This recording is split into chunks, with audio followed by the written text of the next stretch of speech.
पुरणाचे धोंडे बनवण्यासाठी लागणारे गोड पुरण तयार करणार आहोत। त्याच्यासाठी इथे मी 1 कप चणा डाळ घेतलेली आहे।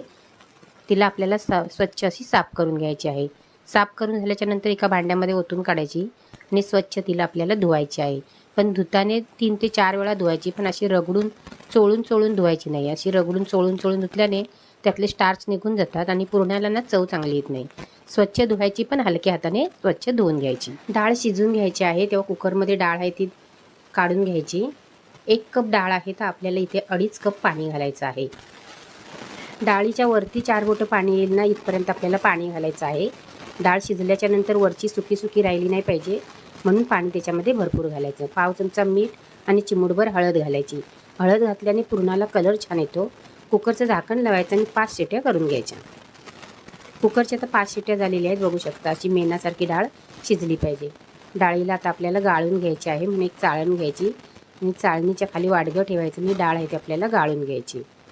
डाळीतलं चांगलं पाणी नितळलं की तिला आपल्याला वाटून घ्यायची आहे। या पाण्याची तुम्ही आमटी पण बनवू शकता। कुकर खाली ठेवलेला आहे, त्याच्या चाळणीमध्ये जी डाळ आहे ना ती वाटून घेणार आहे। गरम वाटायची, म्हणजे पटकन बारीक होते। ही डाळ तुम्ही साधारण थंड झाल्याच्या नंतर मिक्सरमध्ये पण वाटू शकता किंवा पुरण यंत्रामध्ये पण वाटू शकता, पण अशा पद्धतीने झटपट अशी ही डाळ आहे ती वाटून होते। या चाळणीमध्ये ना एकदम बारीक अशी डाळ वाटल्या जाते। मी इथे ग्लास घेतला आहे, तुम्ही तांब्या घेतलात ना तरी पण चालेल।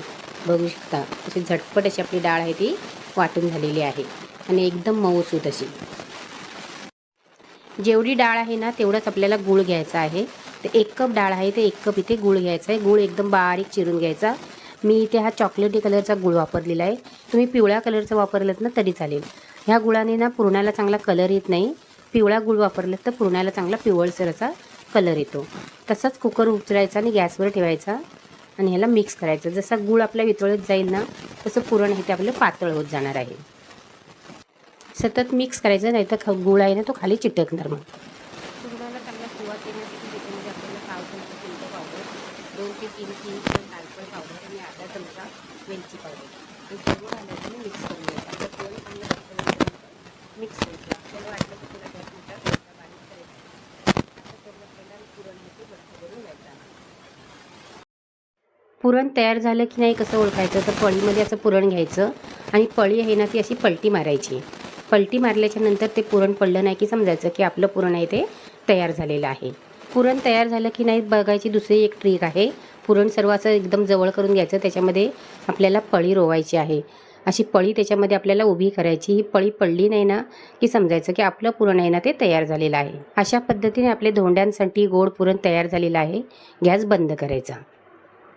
आजची गोड पुरणाची रेसिपी आवडली तर नक्की लाईक करा, कमेंट करा आणि घरचा सण या चॅनलला सबस्क्राईब करा। थँक्यू।